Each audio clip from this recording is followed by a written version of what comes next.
She's a refugee for RACS, an ambassador for Refugee Advice and Casework Service, RACS, and a patron of the Blue Mountains Refugee Support Group. So I'll hand over to Dorothy. Thank you.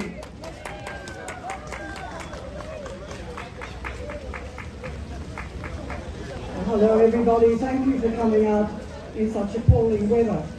I too would like to acknowledge the original owners of the land and pay my respects to elders past, present and emerging.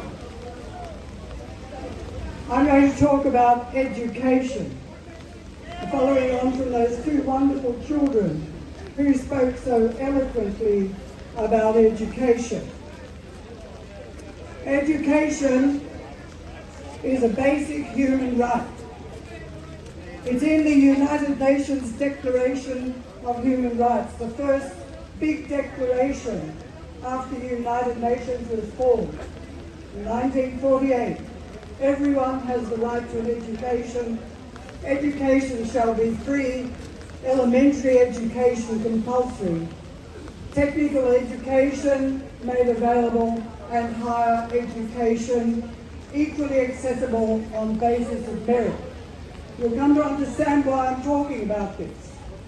Australia helped to write the Universal Declaration of Human Rights and has been a signatory to every human rights convention for the United Nations. Now, while we've had free secular compulsory education in Australia since the 19th century, since the beginning of this century, children who sought asylum in Australia, as they are entitled to do under the Refugee Convention, have been subject to discriminatory policies that have denied them equitable access to education. The children who were held in detention centres at that time were denied schooling, and in some instances were unable to access even basic health care as well. All refugee children have substantial interruptions to their education. Denying them access to schooling makes educational success problematic and has lifelong consequences. It was teachers who forced the federal government to start giving children schooling in detention centres. And later, of course, those children, when they were released, came into public schools in the different states. What happened then? When those children grew up, as children do, and turned 18, the government washed its hands of them, and it still does. They were forced to leave school, seek work, and no longer provided any financial support. Those children who came alone to Australia as unaccompanied minors were evicted from their care homes.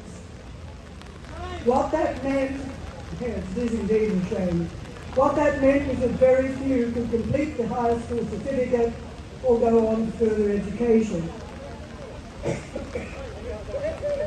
The battle to allow students even to complete high school has been fought many times.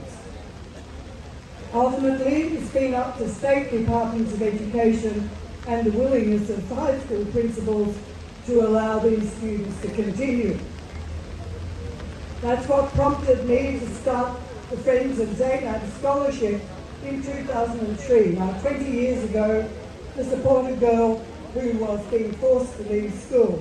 That girl went on to achieve a distinction average in her first degree at university and a very high average in her second degree. She's now an Australian citizen and working as a professional. Had I not established a scholarship fund to support that girl and then advocated for her right to go on to tertiary education, she would have been forced into some sort of work that did not do her intelligence justice. But what's the situation today now? The boats have stopped coming. The Albanese government, as you know, has announced it will give permanent protection to refugees on temporary protection visas and safe haven visas. They're part of what's called, rather obliquely, the legacy caseload. There are about 19,000 people in this category, many of them children or young people. Over 50% of all refugees are under the age of 18 through the world, and there are about 25 million people seeking refuge in other countries. All the people on TB, PVs and Chev visas have been found to be genuine refugees, but they're now subject to an application process and additional screening, including the character test, rather than being simply granted protection as Bob Hawke did with 49,000 Chinese students in 1989. Making people apply for protection when they're entitled to it is a delaying tactic that unnecessarily prolongs the process for the people involved and has particular implications for education and access to services. Children born in Australia, the people on these visas, are not automatically Australian citizens, nor can they enrol in public schools without something called an authority to enrol, including a means test to determine whether they should actually pay fees as well. All students on temporary visas in Australia need an authority to enrol. Some Australian states have not allowed students on temporary visas to enrol in public schools. And indeed here, academically able students are not allowed to enrol in opportunity classes or selective high schools. Older students on TPVs and Chevs completing the HSC are not eligible to apply for the ATAR cut-off consideration under the Educational Access Scheme called EAS, which is operated by the University Admissions Centre for Disadvantaged Students, nor are they eligible to apply for equity scholarships. They are not permitted access to Commonwealth-supported places in tertiary education and may not access the Higher Education Contribution Scheme, which is a government loan to help them complete their degrees, or for the HELP program, which allows them to defer the payment until they earn a certain amount of money. They have to pay full international student fees up front. There are also restrictions on access to TAFE. Of course, they're not the only people affected by these policies. That applies also to other temporary visa holders. And there are other discriminatory practices in relation to access to tertiary education that affect students who are permanent residents but not yet citizens, and refugee students who've been granted permanent protection on shore. Think about that with our 19,000 people. They have access to the access schemes for disadvantaged people, but they're not, and they're eligible to pay HECS, but not HECS help, which means they have to pay their HECS up front. They cannot defer payment. This is discriminatory. These are discriminatory policies that need urgent review by the federal government, as they impact most heavily on disadvantaged young people for whom education is a pathway out of poverty. Poor people do not have the means to pay university fees up front. The situation is much worse for people on bridging e-visas, who are also part of the legacy caseload, and those previously detained on Nauru or Manus, now mainly on 6-month rolling bridging visas or still in community detention, none of whom were included in the Albanese government's recent permanent protection decision. This group includes people whose application for refugee status are yet to be assessed. There's a vast backlog of claims that could take years to determine, and claimants who were rejected in the Morrison government's deliberately glacial, complicated and opaque fast-track process, and people who've been medevaced from Nauru and Manus. some of whom have been held in closed detention since arriving in Australia. Bridging visa holders have restrictions on access to tertiary education and TAFE, and some are barred completely from any form of education after they turn 18. A small number have been fortunate in being awarded scholarships by individual universities, but they're very much a minority, and in some cases have had their enrolment terminated when Home Affairs became aware of that enrolment. They have restrictions on travel, even interstate, and some have no work rights. Some have no access to medical or dental care. These are the people dependent on charity to survive. They were left destitute during the COVID lockdown. Schools vary in the support that they can provide children caught in such circumstances. If you think about it, the dire circumstances of these people are a direct result of government policies. These are not the policies one expects of a liberal democracy. The policies need to be changed. In a world in which more than 100 million people are displaced and some 25 million are refugees, Australia's refugee intake is negligible.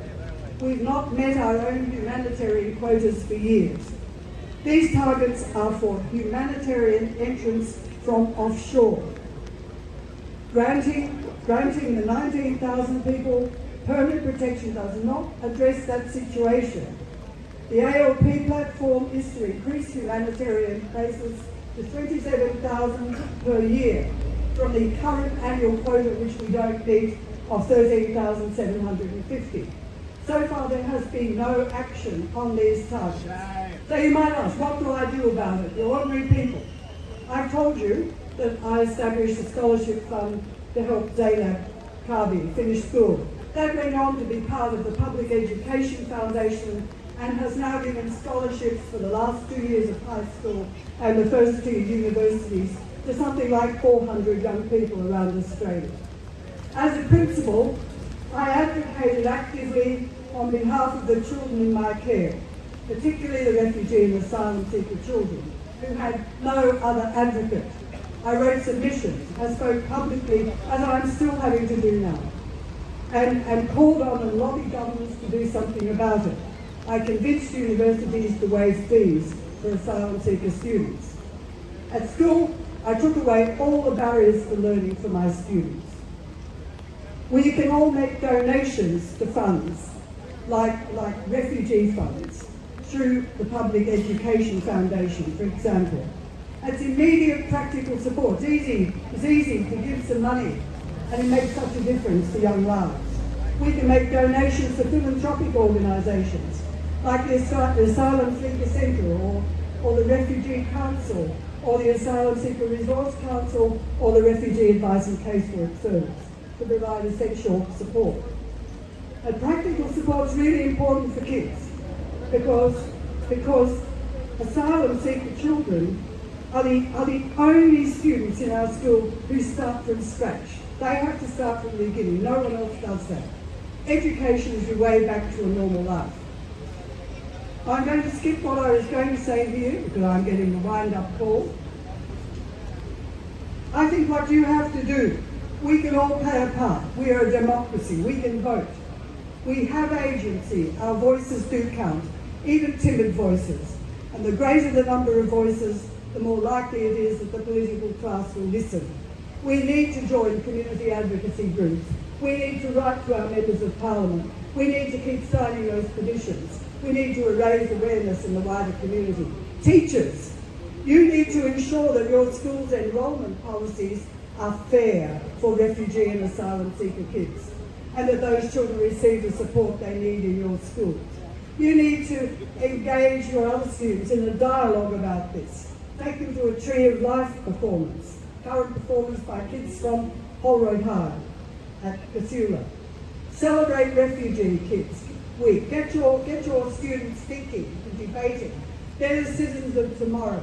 They're not the repressive school system in the US. I call on the government without further delay to grant immediate protection to all TBV and SHEB visa holders, including children born in Australia. I call on the government to remove all of the current restrictions on enrolment in schools and in tertiary education and TAFE, and to extend equity, access to equity provisions and HEX help and vet fee help. I call on them to remove the anomalies in relation to HEX help for students granted onshore protection. I call on the government to rectify the injustices perpetuated by the fast track scheme and offshore detention as a matter of urgency, and remove the current restrictions on work, study and access to government services for people on bridging visas awaiting determination. We're calling also on the Australian government to honour its international obligations. Those obligations need to be written into Australian law.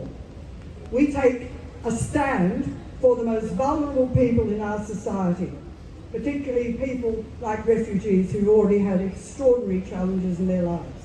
Refugee rights are human rights. When we deny refugees their rights, we're denying our shared humanity. That's not my Australia. Thank you.